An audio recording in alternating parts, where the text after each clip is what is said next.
Hey guys, welcome to me reacting to Game Theory, Petscop, the music, and the Madman, which I have no idea what Petscop is, so yeah, I have no idea what it is. But yeah, anyways guys, original links in the description, make sure you go subscribe to the Game Theorist, that link's also in the description. Anyways, let's get right into it.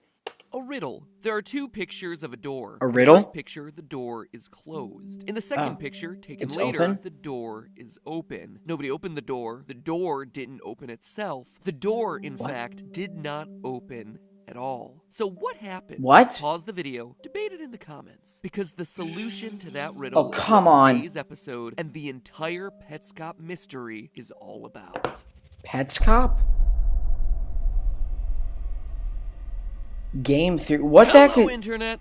Welcome to Game Theory. What's where Petscop? It's been a long time since we've talked about some dead children, which, Oh. let's face it, is the lifeblood of this channel. So let's fix that, shall we? Today we're hopping back to the ongoing investigation of Petscop, history's least played horror game. Now, if you haven't watched any of the channel's previous videos on the topic, or you've just forgotten during the last 8 months since we covered this issue, I'm gonna give you a brief recap on what you need to know to understand today's episode. Okay. At its core, Petscop is a Thank you. twisted tale of abuse and probably murder. A fictional Let's Play that houses a larger mystery, all unfolding here on YouTube via a series of currently 16 videos. We get most of our information through Paul, the person we most often watch playing the game. After finding the game in his house, Paul began recording himself experimenting with it, and in 2017 began uploading the videos onto what he calls the family YouTube channel. Early in his gameplay, he inputs a code that unlocks a darker, twisted layer. What?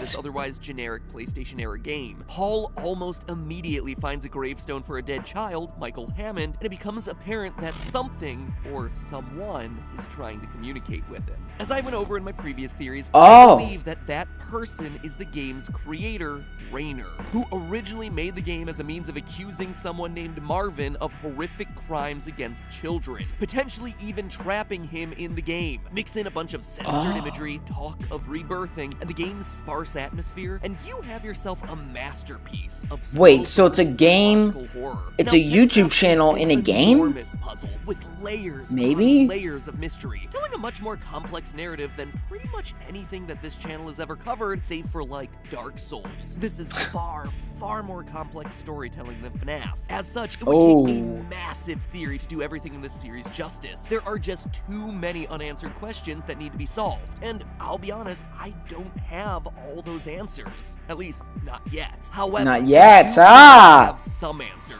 Some really important answers to some of the biggest questions in the game. So today, I'm gonna attempt to answer two major pieces of the puzzle, which together will outline the very essence of how I think this universe is operating and lead us to potentially the biggest reveals yet. First, what is the purpose of Stravinsky's Septet? And second, what happened to the windmill? Which is perhaps the single biggest question that's been looming over the series since the second upload.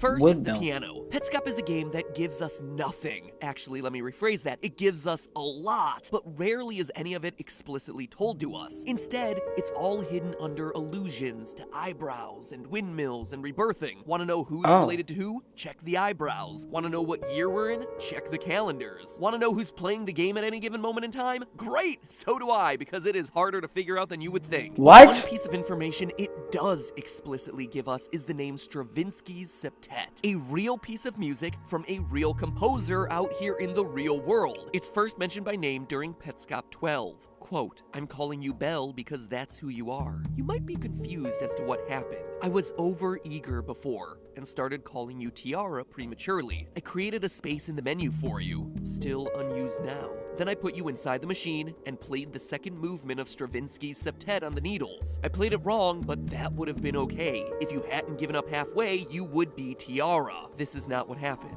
and now I'm gone." There What? it is, mentioned explicitly by name, which means that there's gotta be something unique Whoa. about this particular piece of music that the creator of Petscop really wants us to know about. And that's not all. Sure, Stravinsky's Septet is first mentioned in Petscop 12, but listen closely throughout the series and you'll see that the notes of the Septet have actually been a recurring musical motif throughout the entirety of the series. A sped-up version first made its debut during episode 7, as the unusual noises that play in the Quitter's Room.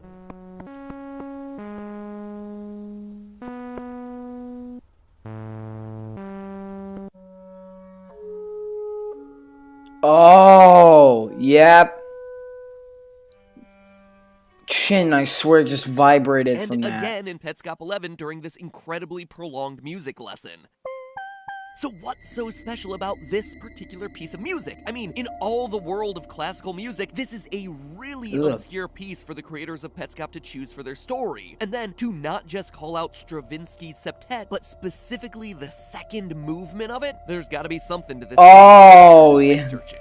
First, it's important to note that Stravinsky's Septet is divided into 3 separate movements. This, to me, is an important detail since the Petscop story is divided into three very distinct movements. time Yeah. 1977, where it all begins, when Marvin causes his friend, who I've guessed in the past is named Tiara, to disappear, along with a windmill. It was a busy year for the guy. Yeah, Second is the mid-90s, when the actual game of Petscop is created by Rainer and given to Marvin. Yeah, it's like Michael and Kara start disappearing and reappearing. And lastly, 2017, when our protagonist Paul finds Petscop, starts recording his Let's Play. Yeah, it's like a YouTube channel in a game. And then begins uploading those videos onto YouTube. It's a story told in 3 major acts, just like the 3 movements of the Septet. We're also like, is YouTube actually in the game? The main house we visit, Rainer's house, is frozen, captured at 3 different points in time. 3 movements, yet again. Wow. Now, consider the fact that it's a septet. By its name, a musical piece for 7 people to play. And what do we have in Petscop but 7 named characters? No way. Marvin the murderer, Rainer his accuser, Tiara, Belle, and Michael, his possible victims, Care, his daughter, and Paul, our protagonist. 7 key players in our story. Septet. But then why the second movement in particular? And what's all this about playing it badly and not becoming Tiara? Well, there's actually a lot here. It seems like playing the septet is directly tied to what Petscop refers to as the rebirthing process, where through playing the song, Belle would have been reborn as Tiara. What exactly I think that might mean, I'll get to in a minute, but for now, just consider it a transition, an evolution from one form to another. And this is reflected in the choice of the second movement. According to Erwin Stein's analysis of the Stravinsky septet, I'm looking behind me, I'm like freaking terrified. Representative of Stravinsky's rebirthing as a musician. The first movement is closely No tied with way. his early compositional style, and movement 3 reflects his later, more modern style, with the second movement serving as the transition. No way. It's the means by which Stravinsky transforms himself as an artist. In much the same way, characters in Petscop are playing the song to rebirth into some other form. It's also worth noting that the second movement is what's known as a passacaglia, a slow instrumental piece consisting of variations on a theme played over a repeated bass part. Repeated variations, just like the story of Petscop, where time and actions overlap and sync up with each other, where history is constantly repeating itself just with slight variations every time. Care being a repeated version of the Windmill Girl, Paul being a repeat of Care. I do agree there's a resemblance. Very strong resemblance between us. The game being passed from Rainer to Marvin to Paul. Even Care, the game's overworld, being repeated in some twisted version of what fans of the game call odd Care. It's all cyclical. It's all the same theme repeating with slight variations every time. But lastly, and most importantly, wonder why this sounds so random and gross and not like something someone would actually want to compose? Well, that's because it's a variant of what's known as 12-tone serialism, where, to put it simply, all the notes are treated equally. As such, the music never feels like it truly lands in any one solid key signature like 99% of the songs that you listen to. It instead gives it the sound of a bunch of random notes instead of, you know, an actual song that people would want to listen to. Here's why this is so important. According to experts on on the Let's Talk Music subreddit when discussing 12-tone compositions, the 12-tone technique is controversial and is criticized as being robotic or reducing music to algorithms, becoming the equivalent of soulless noise. And here is where we unwrap the true meaning of Rebirthing. I mentioned in a previous theory how it feels like Marvin is trapped in the game, and it's something that Paul senses as he plays. This game is trying very hard to make it seem like there's an entity in it, like a ghost or an AI trying to communicate with me. But it's the choice of the septet that confirms that this is actually what's happening, and that playing the song is the method by which it happens. I mean, think about it. We have seen hidden images in the game that show real-world pianos with controllers attached to them. In Petscop 16, we see the floor layout of a room where the piano itself is being kept. A room that feels an awful lot like a prison, or scientific testing room in the way that it's being monitored. And we're being reborn by playing a song that we just learned outright serves as a bridge between art and algorithms.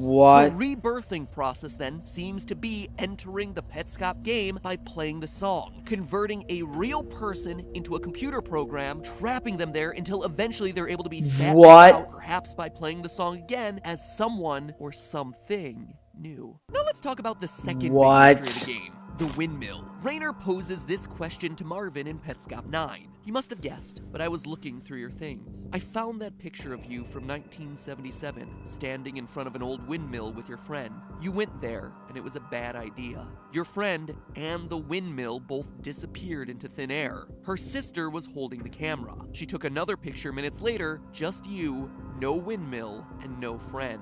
Your friend never returned with you, and the windmill was gone. I went to see it myself. Where is it? What did you do?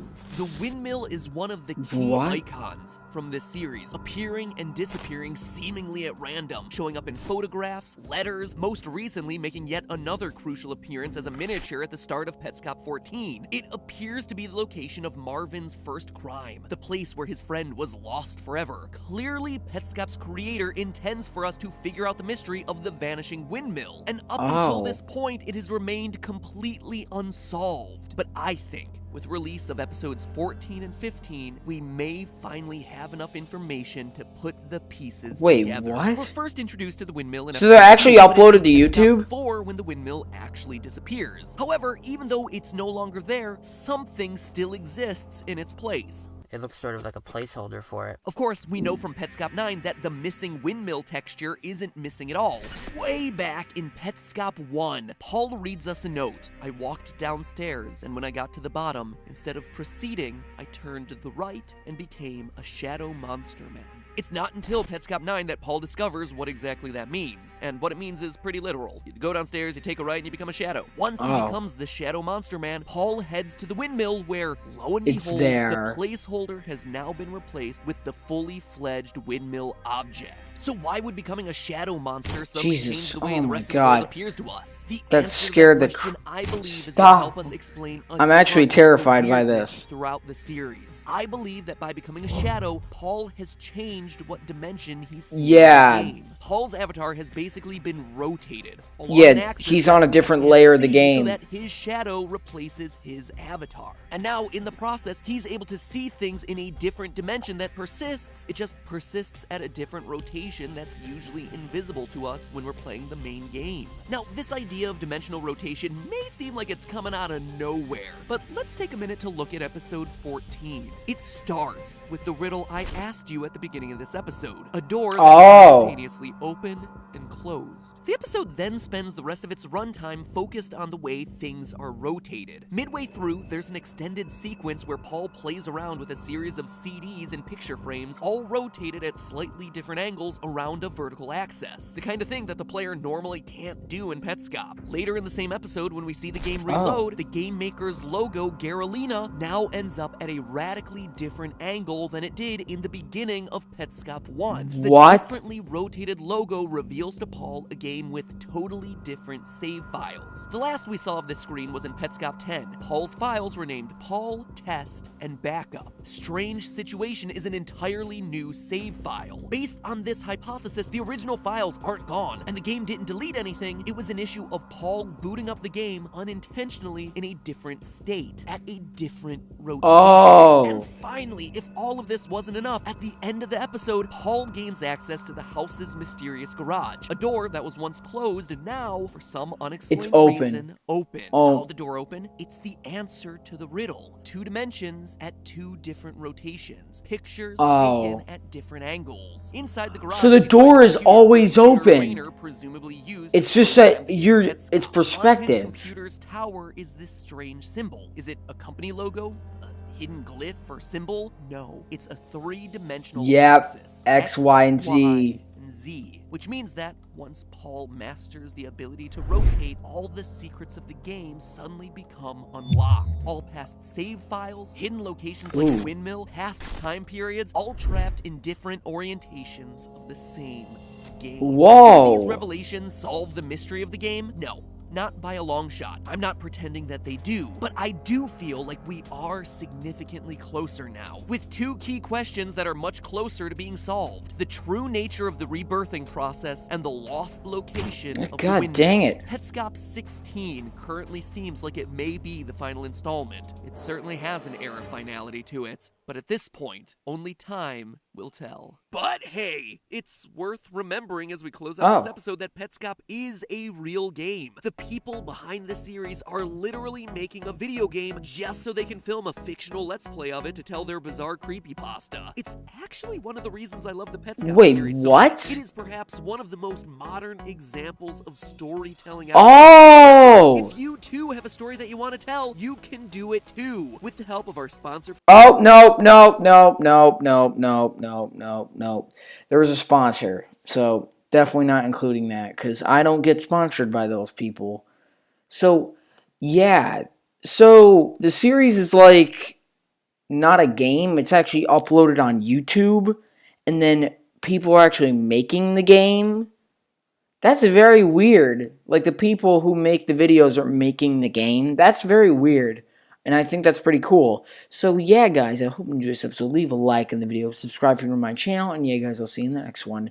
Bye!